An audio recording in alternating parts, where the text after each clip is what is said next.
नमस्कार विद्यार्थियों, आपके उज्जवल भविष्य के लिए आपके अपने जे क्लासेस मेरठ परिवार में मैं डॉक्टर अंकित भारद्वाज आपका स्वागत करता हूं।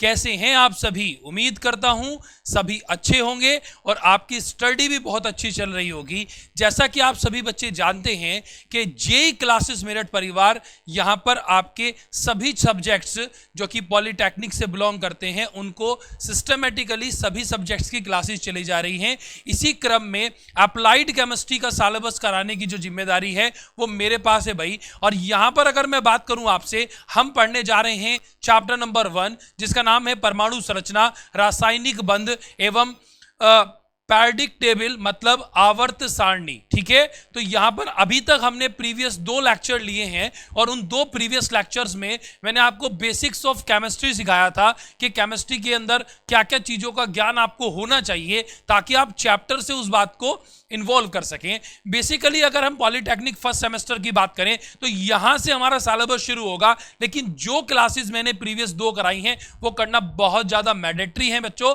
क्योंकि देखिए जो भी अब हम यहां पे सीखेंगे वो हम पीछे से कहीं ना कहीं ब्लॉन्ग करके लेके आएंगे। सो दैट्स वाई अगर आप पहली बार वीडियो देख रहे हैं तो जल्दी से पुरानी वाली वीडियो को भी जरूर देखिएगा ताकि आप सिस्टमेटिकली पॉलिटेक्निक के सारे सिलेबस को पूरी की पूरी तरीके से सीख सके। चलिए बच्चों, फर्स्ट हेडिंग की तरफ मूव करते हैं। जैसे कि आपको स्क्रीन पर दिखाई दे रहा है, फर्स्ट अगर मैं हेडिंग की बात करूं तो फर्स्ट हेडिंग अपने पास लिखी है जी परमाणु, एटम।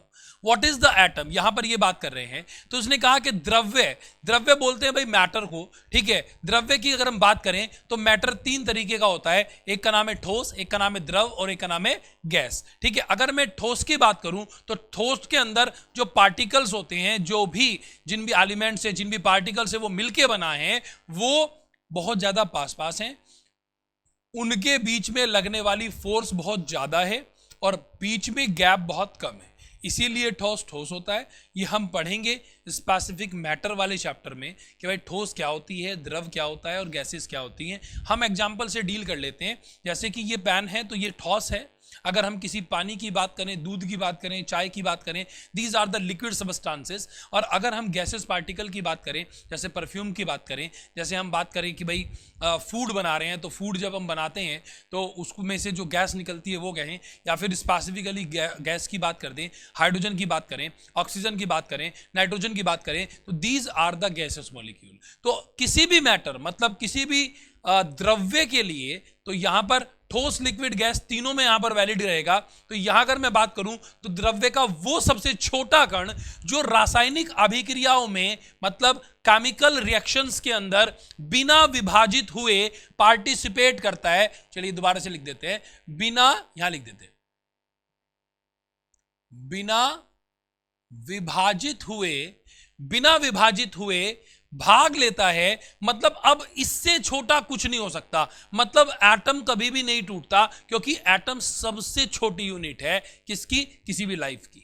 अगर हम लाइफ को इनऑर्गेनिक मटेरियल के साथ कंबाइंड करते हैं तो लाइफ की सबसे छोटी यूनिट जो बनती है, these are the atom molecule. अब जो भी कुछ बनेगा वो एटम से बनेगा। आप ऐसे मान सकते हैं कि स्पेसिफिकली हमारे पास कोई वॉल है ना, मतलब ये हमारे पास कोई मतलब पूरी की पूरी दीवार है। ठीक है, अब जो आप दीवार देख रहे हैं यहां पर, ये बहुत सारे ब्लॉक से बनी होगी, मतलब यहां पर बहुत सारी ईंट लगी होंगी।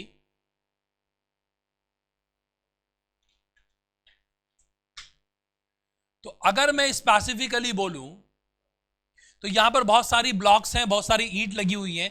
ये जो ईंट है, ये जो ब्लॉक्स हैं, ये सबसे छोटी यूनिट है किसकी, इस वॉल की। तो यहां पर सबसे छोटी यूनिट को हमने क्या बोला है, दीज आर द एटम, है ना, इनको परमाणु बोलते हैं। तो किसी भी एलिमेंट में, किसी भी केमिस्ट्री की सबस्टांस की बात करें, उसकी जो सबसे छोटी यूनिट है, these are known as atom, उनको परमाणु कहा जाता है। ये मैंने आपके साथ डील किया है। हमें परमाणु के कॉन्सेप्ट सीखने हैं यहीं पर चैप्टर में। ठीक है, चलिए उससे आगे की तरफ बढ़ते हैं। ये डायग्राम मैंने आपके लिए अलग से किसी और चीज का बनाया हुआ है, उसको बाद में डील करेंगे। अगर मैं मूल कण या एटम की बात करूं तो यहां पर जो मेन मूल कण है हमारे वो 3 हैं। कौन कौन है भाई, एक का नाम प्रोटॉन, एक का नाम न्यूट्रॉन और एक का नाम इलेक्ट्रॉन। ठीक है, कौन कौन से हैं, तो first one is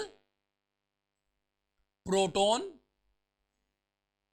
second one is neutron, and the third one is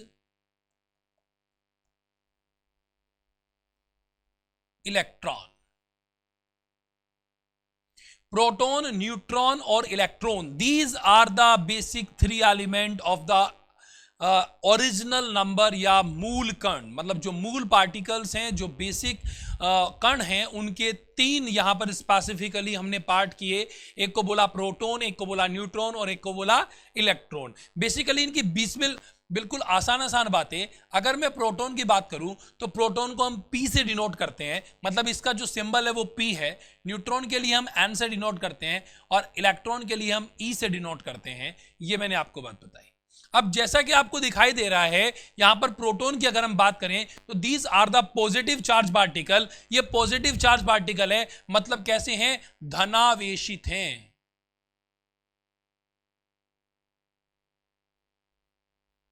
और अगर मैं स्पेसिफिकली बोलूं तो यहां पर इलेक्ट्रॉन आपको दिखाई भी दे रहा है, ये कैसे हैं भाई, ये ऋणावेशित हैं।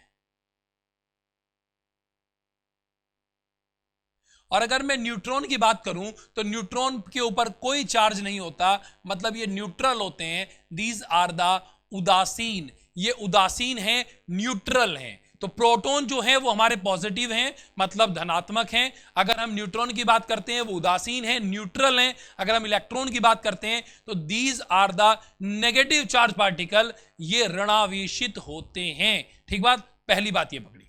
फिर हमने कहा इनको कैसे डिनोट किया जाता है, मतलब आपसे ये पूछ लेगा भाई कि स्पेसिफिकली मतलब इनके लिए क्या यूज किया जाता है। लेकिन उससे पहले ऐसा करते हैं, इनका द्रव्यमान पढ़ लेते हैं। तो अगर मैं इनके द्रव्यमान की बात करूं, अपने पास अगर प्रोटॉन की बात की जाए तो प्रोटॉन का द्रव्यमान 1.67292 होता है वैसे तो स्पेसिफिकली, लेकिन आप 2 डिजिट तक भी याद कर लेंगे तो काम चल जाएगा। मतलब आप बोल सकते हैं 1.67, ठीक है। यहां पर अगर आप चाहें तो लिख सकते हैं 292। हम ऐसा करते हैं, आसानी याद कराते हैं आपको, क्योंकि 2 डिजिट के बाद आपको सिग्निफिकेंट फिगर आ जाता है। तो यहां अगर हम बात करें तो ये आपके पास वैल्यू आ गई किसकी भाई, प्रोटॉन की। मतलब जो प्रोटॉन का द्रव्यमान होता है वो इतने किलोग्राम होता है। अगर मैं न्यूट्रॉन की बात करूं तो न्यूट्रॉन का द्रव्यमान भी सेम किलोग्राम में है भाई, वैल्यू है ना, केजी में है, ठीक है। 1.67 इंटू 10⁻27 किलोग्राम, ठीक है। और अगर मैं बात करूं, इसको मिटा देते हैं, बाद में लिख देंगे, ठीक है। और अगर मैं बात करूं यहां इलेक्ट्रॉन की, तो इलेक्ट्रॉन की वैल्यू अगर हम बात करें 9.10 इंटू 10⁻31 किलोग्राम। तो यहां पर स्पेसिफिकली हमने प्रोटॉन, न्यूट्रॉन और इलेक्ट्रॉन की बात की। प्रोटॉन, इलेक्ट्रॉन और न्यूट्रॉन का एटॉमिक मास या स्पेसिफिकली जो द्रव्यमान है उसके ऊपर बात की, उनके सिंबल्स के ऊपर बात की कि पी से हम प्रोटॉन को डिनोट करते हैं, न्यूट्रॉन के लिए अपने पास एन आता है और इलेक्ट्रॉन के लिए अपने पास ई आता है। और एक पॉजिटिव चार्ज पार्टिकल है, एक नेगेटिव चार्ज पार्टिकल है, और एक जो है आपका स्पेसिफिकली वो कैसा है भाई, न्यूट्रल है, मतलब उसके पास कोई चार्ज नहीं है, ना ही पॉजिटिव ना ही नेगेटिव। एक सवाल और बहुत इजी वे में कभी कभी आपसे पूछा जाएगा पॉलिटेक्निक में कि इनकी खोज किसने की थी, मतलब इनके साइंटिस्ट का नाम क्या है, ठीक है। तो यहां पर अगर मैं आपसे बात करूं तो आपको क्या याद रखना है भाई, आपको याद रखना है, क्या रखना है भाई, आपको याद, ईट पर नाच, ठीक है। आपने एक सेंटेंस याद किया है, ईट पर नाच, है ना, ईट के ऊपर नाचिए, ठीक है। तो E for electron, T for Thomson, T for Thomson या थॉमसन, ठीक है। P for proton, R for Rutherford. और अगर N4 की बात की जाए तो अगेन सेम, अब तो पकड़ ली होगी आपने बात, N4 न्यूट्रॉन और च4 चैडविक। तो आप देखिएगा भाई स्पेसिफिकली कि अपने पास ईंट पर नाच की बात कर रहे थे, इससे हमने तीनों के साइंटिस्ट याद कर लिए। मतलब अगर मैं प्रोटॉन की बात करूं तो P4 रदरफोर्ड। तो यहां प्रोटॉन की बात की जाए तो प्रोटॉन के जो साइंटिस्ट हैं उनका नाम है अपने पास रदरफोर्ड। अगर मैं इलेक्ट्रॉन की बात करूं तो इलेक्ट्रॉन के लिए अपने पास नाम है जे टॉमसन।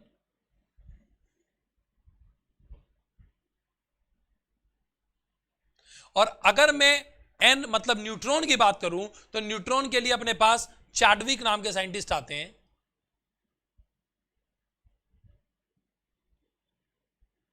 तो स्पेसिफिकली मैंने आपसे बेसिक जो एलिमेंट है, जो फंडामेंटल पार्टिकल्स हैं, उनके बारे में यहां पर बात की है और इन सब के नाम मैंने यहां पर स्पेसिफिकली लिख दिए हैं। जल्दी से फटाफट राइट डाउन कर लीजिए। निर्वात पंप, ठीक है। चलो, तो यहां पर हमने फंडामेंटल पार्टिकल्स की बात की, एटम की बात की कि फंडामेंटल पार्टिकल कौन कौन से हैं। स्पेसिफिकली ये 3 एलिमेंट हैं यहां पर, मतलब जो पार्टिकल्स हैं वो हमने कंसीडर्ड किए हैं, प्रोटॉन, न्यूट्रॉन और इलेक्ट्रॉन। इसी क्रम में अगर हम आगे बात करें तो आगे हमें पढ़ना है कि भाई कैथोड किरणें या इलेक्ट्रॉन की खोज कैसे हुई, क्यों हुई, किसने की, ठीक है। तो यहां पर नेक्स्ट हेडिंग अपने पास बन जाती है इलेक्ट्रॉन की खोज किसने की या कैथोड किरणें किसको कहा जाता है। तो मैं ऊपर वाला आपके लिए मिटा रहा हूं भाई, है ना। अब आपको ये डायग्रामेटिकली व्यू समझना है कि मैंने डायग्राम पहले बना के आपका टाइम जो प्रिजर्व किया है उसका रिगार्डिंग हम क्या सीखना चाह रहे थे। तो यहां अगर मैं बात करूं, जस्ट ए मिनट, है ना, इसको रब कर देते हैं फटाफट से, फिर पढ़ते हैं। तो यहां अगर बच्चों देखा जाए, ये लीजिए जी, ठीक है। यहां अगर स्पेसिफिकली हम बात करें तो देखिए हेडिंग का नाम है कैथोड किरणें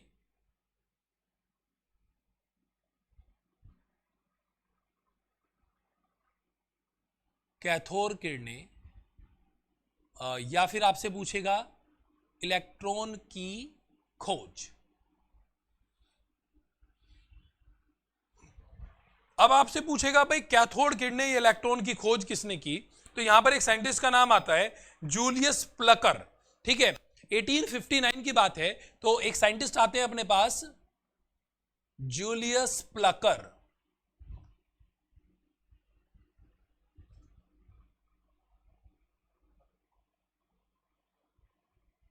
जूलियस प्लकर 1859 की बात है। ईयर याद करने की जरूरत नहीं है, मैंने वैसे ही मैंडेटरी में लिख दिया है। तो जूलियस प्लकर नाम के साइंटिस्ट ने, ठीक है, एक पूरा का पूरा सिस्टम देखा और उस सिस्टम से उन्होंने कुछ इंफॉर्मेशन हमारे लिए कैरी की और वो इंफॉर्मेशन हम आपके साथ यहां पर शेयर कर रहे हैं। तो आपको बहुत ज्यादा ध्यान देके सीखना है ये बात, क्योंकि यहां से हम ये पता लगा पाएंगे कि स्पेसिफिकली इलेक्ट्रॉन की खोज कैसे हुई थी। तो जूलियस प्लकर ने क्या किया, अब आपको क्या करना है, अब आपको ये डायग्रामेटिकली व्यू देखना है, ठीक है। इससे हम सारा का सारा बैलेंस करके चलेंगे। तो यहां अगर मैं बात करूं, आपको क्या दिखाई दे रहा है भाई, हमारे पास एक स्पेसिफिकली इन्होंने क्या किया, इन्होंने एक विसर्जन नली ले ली, मतलब एक ऐसी ट्यूब ले ली जिसके अंदर से ये मतलब पॉजिटिव या नेगेटिव चार्ज को फ्लो करा रहे हैं। तो यहां अगर हम बात करें, इन्होंने कहा भाई एक प्लेट एनोड है, इधर प्लस का साइन डिनोट किया, ये कैथोड प्लेट है, ये यहां पर माइनस के लिए डिनोट किया। यहां पर इसको एक बैटरी के साथ जोड़ दिया जिसके अंदर बहुत ज्यादा मात्रा में उच्च वोल्टेज है, मतलब इसके पास हाई वोल्टेज की बैटरी के साथ इसको कनेक्ट कर दिया है। और एक इन्होंने यहां पर वैक्यूम पंप लगा दिया, मतलब निर्वात का पंप जो है वो स्पेसिफिकली यहां पर इस विसर्जन नली के अंदर लगा दिया है। अब ये कहते क्या है, इन्होंने कहा कि जब हमने इस विसर्जन नली के अंदर, ठीक है, स्पेसिफिकली कैथोड किरणों को गुजारा है, मतलब अगर मैं यहां पर आपसे बात करूं कि जब किसी निर्वात जो विसर्जन नली है जिसके अंदर वैक्यूम आपने यहां पर डेवलप कर लिया था, अगर उसके अंदर से कैथोड की किरणों को गुजारा जाता है तो वो एक जिस प्लेट पर जाकर शो करती हैं वहां पर हरे रंग की प्रतिदीप्ति उत्पन्न करती हैं और ये जो किरणें हैं ये बिल्कुल सीधे निकल जाती है, स्ट्रेट फॉरवर्ड निकल जाती हैं और इन किरणों को ही कैथोड किरणें कहा जाता है। तो आपसे पूछेगा कि कैथोड किरणों के गुण क्या हैं या कैथोड किरणों के स्पेसिफिकली कौन कौन से कैरेक्टरिस्टिक फीचर हैं। तो नंबर 1 अगर मैं यहां पर बात करूं, कैथोड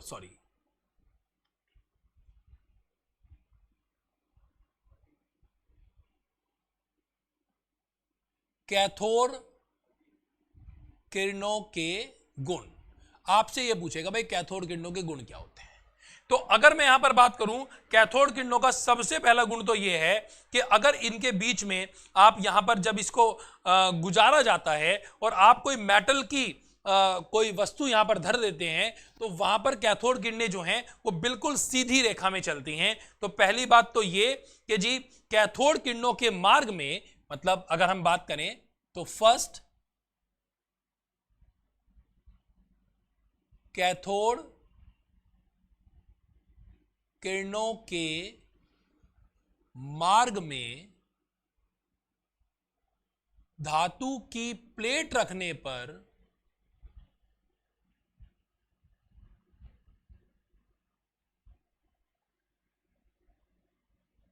यह सीधी रेखा में चलती है। ऐसा नहीं है कि डाइवर्ज कर जाए, ये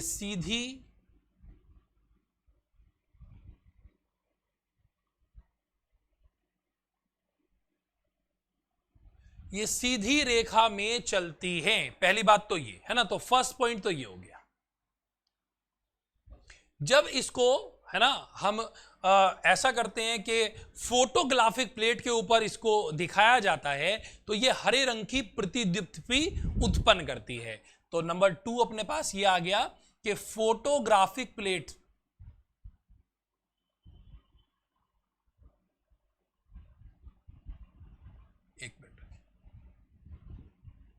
फोटोग्राफिक प्लेट पर हरे रंग की प्रतिदीप्ति उत्पन्न करती है ना। नेक्स्ट पॉइंट की तरफ मूव करें। अपने पास अगर हम 4 या 5 पॉइंट भी लिख देंगे तो अपना काम बन जाएगा, ठीक है। यहां पर अगर हम और बात करें, ठीक है, तो फिर ये कि अगर कोई धातु की पतली पन्नी आपने इसके सामने रख दी तो ये उसको बेध कर चली जाती है, मतलब इसके अंदर ताकत होती है। धातु की पतली प्लेट को या जो पन्नी है उसको ये पार करके जा सकती है। तो नंबर 3 अगर हम बात करें, इधर लिख देते हैं,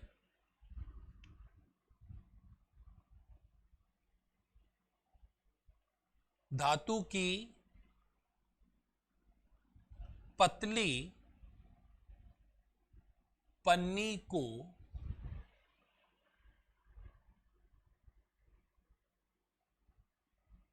भेद कर पार कर सकती है।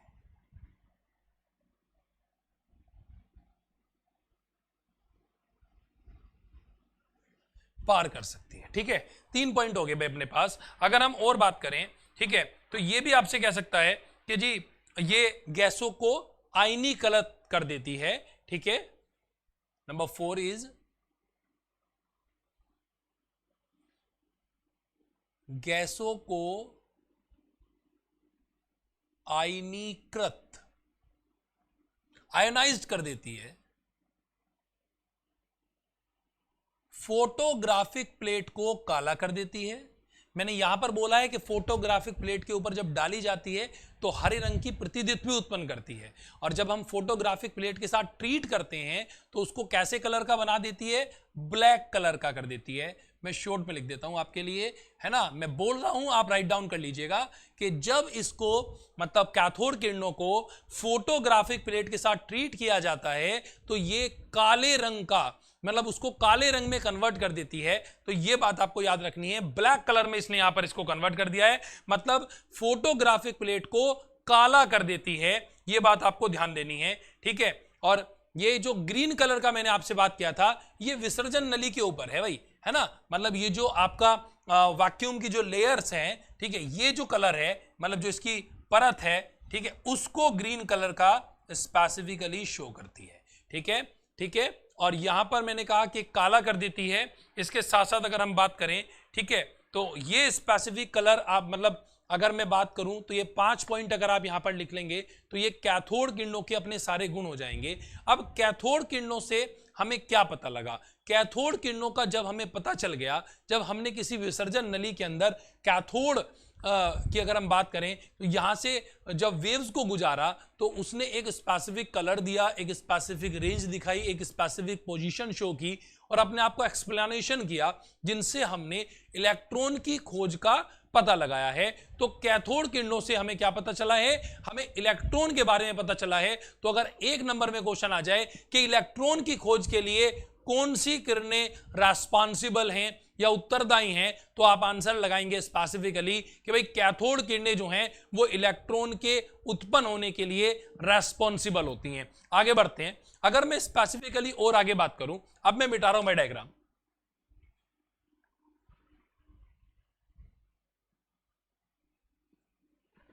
Just a minute.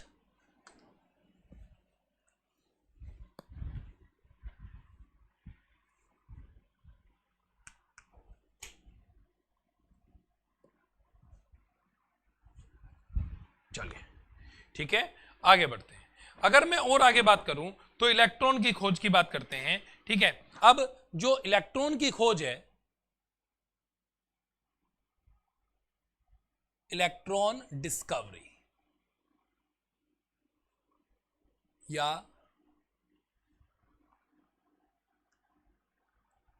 शॉर्ट में लिख देते हैं भाई, है ना, इलेक्ट्रॉन की खोज। अब जैसा कि आप जानते हैं इलेक्ट्रॉन की खोज किसने की, जे टॉमसन ने। नाम वही आएगा भाई, प्लकर ने तो सिर्फ अरेंजमेंट समझाया था कैथोड किरणों का, जे टॉमसन। तो जे टॉमसन नाम के साइंटिस्ट ने इलेक्ट्रॉन की खोज की। ठीक है, अब यहां पर कैरेक्टरिस्टिक फीचर्स आ जाते हैं किसके, इलेक्ट्रॉन के। ठीक है, तो आप यहां पर लिख सकते हैं इलेक्ट्रॉन की गुण। इलेक्ट्रॉन के गुण क्या है, तो अगर मैं यहां इलेक्ट्रॉन के गुणों की बात करूं बच्चों, तो देखिए स्पेसिफिकली सबसे पहली बात ये कि ये एक ऋणावेशित कण है। ठीक है, ये नेगेटिव पार्टिकल को शो करता है, और ये जो फंडामेंटल अपने पार्टिकल्स हैं उसमें भी कंसिडर्ड किया जाता है। तो आप इसे लिख सकते हैं कि इलेक्ट्रॉन जो है परमाणु का ऋण आवेशित फंडामेंटल पार्टिकल है जी। इलेक्ट्रॉन परमाणु का ऋण आवेशित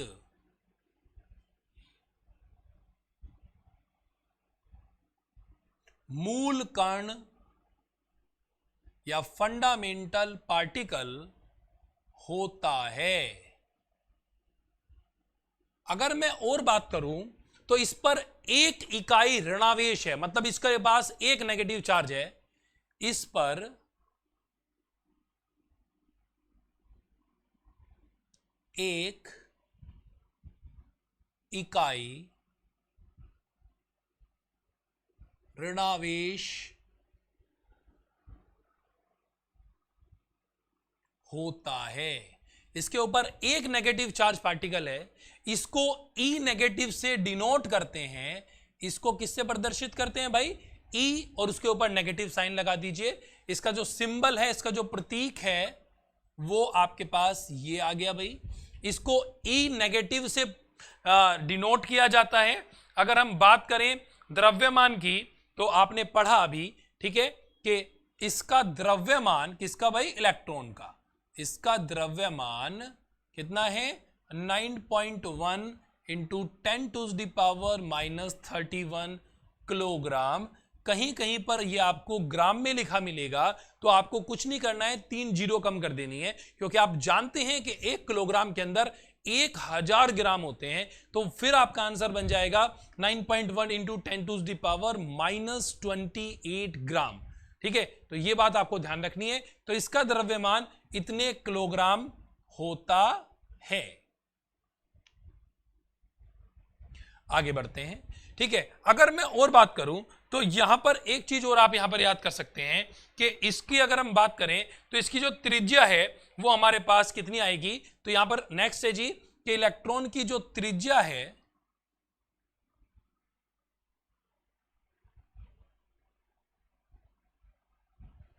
टू 2.8 इंटू 10⁻⁻18 सेंटीमीटर होती है। इसकी जो रेडियस है, इसकी जो त्रिज्या है वो कितना है, 2.8 इंटू 10⁻⁻18 सेंटीमीटर। ठीक है, और ये आपको ध्यान रखना है। और एक आपसे ये पूछ सकता है कि इलेक्ट्रॉन पर आवेश की मात्रा कितने फैराडे होती है या कितने कूलाम होती है। तो आप लिख सकते हैं कि इलेक्ट्रॉन पर आवेश की मात्रा, नेक्स्ट पॉइंट,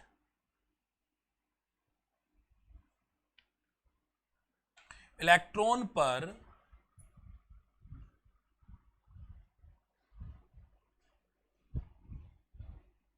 आवेश की मात्रा 96500 कूलाम।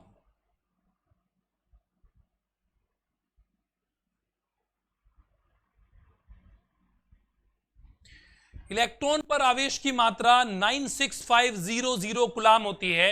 एक बात आपको यह याद रखनी है, तो स्पेसिफिकली अगर आप यह ध्यान रखें तो यहां पर हमने ये बातें पढ़ी कि भाई स्पेसिफिकली इलेक्ट्रॉन जो है वो एक नेगेटिव चार्ज पार्टिकल है जिसके ऊपर -1 का चार्ज होता है। इसका सिंबल E से डिनोट किया जाता है। और अगर हम इसके द्रव्यमान की बात करें तो इसका द्रव्यमान 9.1 गुणा 10 की घात -31 किलोग्राम, और अगर ग्राम में कहेंगे तो 9.1 इंटू 10 टू दी पावर -28 ग्राम होता है। अगर हम और आगे बात करें तो इलेक्ट्रॉन की जो त्रिज्या है वो यहां पर 2.8 into 10 to the power -18 centimetre होती है। अगर इसी को मैं मीटर में चेंज करूंगा तो 1 मीटर में 100 सेंटीमीटर, तो हम वैल्यूज को चेंज आउट कर सकते हैं। अगर हम इसके ऊपर आवेश की बात करें तो इसके जो आवेश है उसका आवेश की मात्रा की अगर हम बात करें, क्योंकि हम Q मतलब जो आवेश की बात कर रहे हैं उसको कूलाम में नापते हैं, उसके यूनिट है अपने पास ये, तो यहां पर 96500 कूलाम इसका होता है। तो यहां पर स्पेसिफिकली आज हमने क्या पढ़ा भाई, आज हमने कुछ टॉपिक्स को कवर किया है। जैसे हमने आज एटम पढ़े कि परमाणु किसको बोलते हैं, फंडामेंटल पार्टिकल्स पढ़े हैं, प्रोटॉन, इलेक्ट्रॉन और न्यूट्रॉन, सबके सिंबल, सबका एटॉमिक नंबर, डिस्कवर कौन है और कितना चार्ज पार्टिकल या फिर कौन से आवेश इनके ऊपर होते हैं उसके बारे में हमने पर्टिकुलरली डिस्कस किया है। इसके साथ साथ हमने कैथोड किरणें, क्योंकि बहुत इंपॉर्टेंट है बच्चों, यहां से सवाल बनता है मोस्ट प्रोबेबली, यहां पर पॉलिटेक्निक में अगर हम बात करें तो यहां से सवाल बना लेता है। तो कैथोड किरणों के गुणों के बारे में हमने यहां पर पढ़ा, और फिर इलेक्ट्रॉन की डिस्कवरी और इलेक्ट्रॉन के जो कैरेक्टरिस्टिक फीचर्स हैं, जो उनके गुण हैं, उनके बारे में हमने यहां पर स्पेसिफिकली पढ़ा है। तो यहां पर आज की क्लास को यहीं पर फाइनलाइज करते हैं। अगली क्लास में हमें क्या सीखना है ना, थोड़ा सा आप पढ़ के आएंगे रेफरेंस बुक से तो आपको समझ आ जाने में थोड़ा सा आसानी हो जाएगी। तो अगली क्लास में हम कैनाल किरणें पढ़ने वाले हैं, कैथोड किरणों की बहन है भाई ये, है ना, वो कैसे मैं बताऊंगा आपको नेक्स्ट लेक्चर में। तो कैनाल किरणें पढ़ेंगे, फिर पढ़ेंगे कि भाई प्रोटॉन की खोज कैसे हुई, और इसके साथ साथ इसी चैप्टर्स में आगे बढ़ते चले जाएंगे। फिर हमें आगे जाकर ऑर्बिटल्स पढ़ने हैं, हाइब्रिडाइजेशंस पढ़नी है, इसके साथ साथ क्वांटम नंबर्स बड़ा इंपॉर्टेंट है ना, वो भी हमें यहाँ पर स्पेसिफिकली पढ़ना है। मैंने हमेशा से कहा है कि बहुत इंपॉर्टेंट, बहुत शानदार और टाइम कंज्यूमिंग वाला चैप्टर से अच्छे से पढ़ेंगे, एक भी हेडिंग छोड़ के नहीं चलेंगे। कई बार तो 30 to 50% तक का पूरा पेपर इस चैप्टर से बन जाता है। तो बढ़िया शानदार मार्क्स ओरिएंटेड मतलब ये चैप्टर है, तो सिस्टमेटिकली काफी तरीके से इसको पढ़ना है। तो आशा करता हूं कि आज की क्लास आपको समझ आई होगी, अच्छा लगा है तो अपना फीडबैक देना ना भूलें। धन्यवाद, जय हिंद, जय भारत।